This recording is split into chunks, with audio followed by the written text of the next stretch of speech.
Mereka berdua kemudian mulai berlatih, dimulai dari lari pagi, mengangkat besi, pull-ups, dan lain-lain. Mereka melakukannya selama 3 kali sehari dan mereka harus makan 5 kali sehari dengan makanan yang sudah diatur kadar nutrisinya. Hal ini dilakukan untuk mengembangkan serta meningkatkan kekuatan otot-ototnya. Memang tidak mudah, bahkan Kim Hyung Sung pun sampai muntah-muntah. Tapi rasa sakit ini tidak ada apa-apanya jika dibandingkan dengan rasa sakit yang dia derita sebelumnya. Hingga pada minggu kelima, rasa sakitnya itu akhirnya terbayar tuntas. Otot-ototnya berkembang pesat dan levelnya sekarang setara dengan seorang petarung profesional. Kecepatan reaksinya menajam, pertahanan dan fokusnya juga semakin membaik. Bahkan beberapa kali dia bisa balik menyerang si pelatih itu, walaupun di ujung pertarungan ini dirinya harus terkapar pingsan.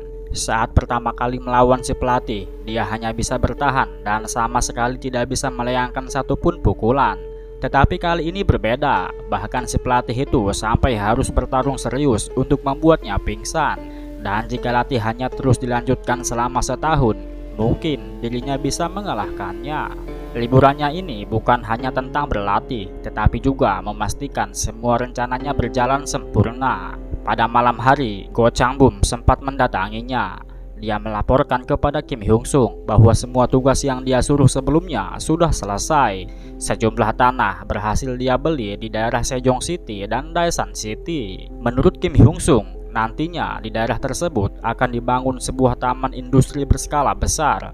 Kemudian tanah ini akan diambil alih menjadi jalan dan akan terhubung ke jalan tol. Sehingga wilayah ini akan dianggap sebagai tempat strategis oleh banyak orang. Untuk itulah Kim Hyung Sung menyuruhnya untuk membeli sejumlah tanah mumpung harganya masih murah dan menyarankannya untuk membangun sebuah kompleks villa dari gedung Myungjin. Di belakang tempat lokasi pembangunan jalan ada sebuah tanah kosong yang disebut tanah dataran dan luasnya mencapai 20.000 hektar yang saat ini tidak ada harganya. Keuntungan yang akan kita dapatkan minimal 30 miliar jika kita mengkombinasikan tanah yang sudah kita beli dengan tanah dataran itu. Dan jika ditambah dengan proyek pembangunan yang akan dilakukan oleh Myungjin, maka nilainya akan lebih tinggi dari yang bisa kita bayangkan, katanya menutup percakapan itu. Begitulah kira-kira serentetan kegiatan demi kegiatan yang dilakukan oleh Kim Hyung Sung selama liburan.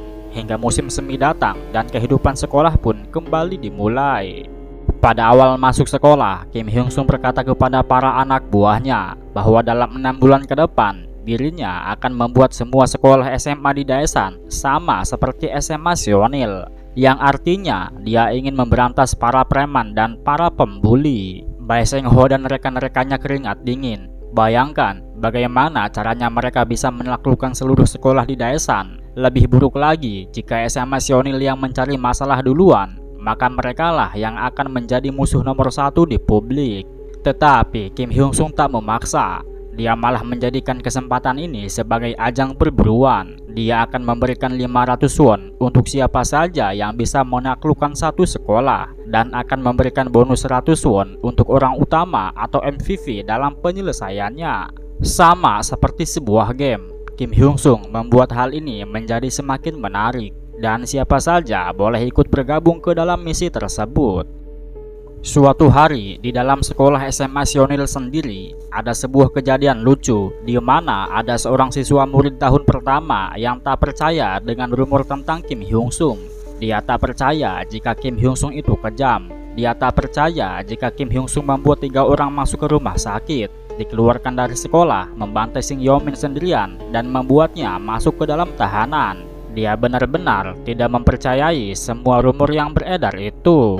Si murid ini bernama Jang Hyuk Jin, seorang murid baru yang tak kenal takut dengan sekolahnya sendiri. Dia membuli siswa-siswa di kelasnya saat baru beberapa hari masuk dan bermimpi untuk menjadi bos di dalam kelasnya. Kim Hyung Sung yang kebetulan sedang melewati kelasnya itu pun kemudian mendatanginya. Dia menendangnya dengan keras, menghajar wajahnya dan membuatnya tak berani macam-macam lagi dengan wilayahnya. Pokoknya pada hari itu dia benar-benar dibuat babak belur. Sehingga hal ini membuat para berandalan yang baru masuk sekolah ini menjadi ketakutan dan tidak berani macam-macam dengan murid-murid lainnya. Kita kembali ke topik pemberantasan preman. Saat rencana pembersihan berjalan, maka akan ada lusinan sekolah yang akan bentrok dengannya. Sekitar setengah dari mereka ada yang memiliki sikap preman yang berlebihan, dan setengahnya lagi biasa saja. Dan di antara mereka ada yang namanya Jung Haimin dari SMA IK. Dia pernah mengalahkan Shin Yongmin dalam pertarungan amatir, dan dia juga merupakan bawahan dari Golden Circle. Lalu pertanyaannya, bagaimana caranya Kim Hyung Sung menangani lusinan sekolah itu dan mengatasi bawahan si Golden Circle ini? Jauh di sekolah SMA Jail sana, ada seorang siswa yang bernama Sung Dae-hun. Dia dibully, dituduh mencuri, disuruh membuka celananya di depan wanita, bahkan mengancam akan mengacaukan pekerjaan ibunya di toko makanan ringan. Dia sendiri hanya bisa menjerit, tetapi tidak bisa melawan. Dan di saat-saat seperti itulah, tiba-tiba saja Kim Hyung Sung datang seperti pahlawan dan langsung menghantam mereka semua. Usut punya usut, Sung Dae-hun yang saat itu sedang frustasi hampir-hampir bunuh diri secara tidak sengaja menemukan sebuah website yang katanya akan menerima keluhan apapun tentang kekerasan sekolah dan akan membalaskan dendamnya. Dengan sedikit tidak percaya, dia pun iseng-iseng mengirimkan sebuah email kepadanya, dan beberapa hari kemudian mereka ternyata benar-benar bertemu. Yang ternyata si pemilik website itu adalah Kim Hyung Sung. Si korban lalu bercerita tentang situasinya di sekolah, dan Kim Hyung Sung yang paham betul dengan penderitaan yang dialaminya pun kemudian bersedia membalaskan dendamnya, asalkan dirinya mau membuat kesepakatan dengannya. Setelah balas dendamnya itu dilancarkan, pada keesokan harinya, kakak si pelaku yang bernama An Hongrul yang merupakan senior tahun ketiga di sekolahnya pun datang ke kelasnya. Dia dihajar, dipukuli, dijambak, sampai pada akhirnya pembalasan itu pun berhenti ketika Dahyun memberikan handphonenya kepadanya, yang ternyata sudah terhubung dengan Kim Hyung Sung. Di dalam telepon itu, Kim Hyung Sung menjelaskan bahwa adiknya lah yang duluan membuli Dahyun selama 4 tahun sejak masih SMP. Dia memukulinya, memeras uangnya, menyuruh membeli barang di toko, mengerjakan PR-nya, bahkan menyuruh melepaskan celananya di depan seorang perempuan. Dalam kasus ini, Kim Hyung Sung hanya ingin adiknya meminta maaf kepada si korban, dan setelah itu dia akan menganggap kasus ini selesai. Tentu si kakak tak mau menurutinya begitu saja. Dia mengajaknya bertemu dan ingin menyelesaikan permasalahan ini dengan cara seorang pria. Kim Hyung Sung setuju, dan pada keesokan harinya kedua belah pihak pun bertemu di bawah jembatan pinggiran kota dengan masing-masing membawa anak buahnya.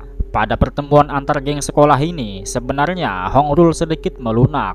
Dia berubah pikiran dan ingin masalah ini diselesaikan dengan cara baik-baik, yaitu dengan cara saling meminta maaf antara si pelaku dan si korban. Usut punya usut, ternyata Hongrul sudah mengecek latar belakang Kim Hyung Sung sebelum datang ke sini dan menemukan fakta bahwa berselisih dengannya tidak akan berakhir dengan baik.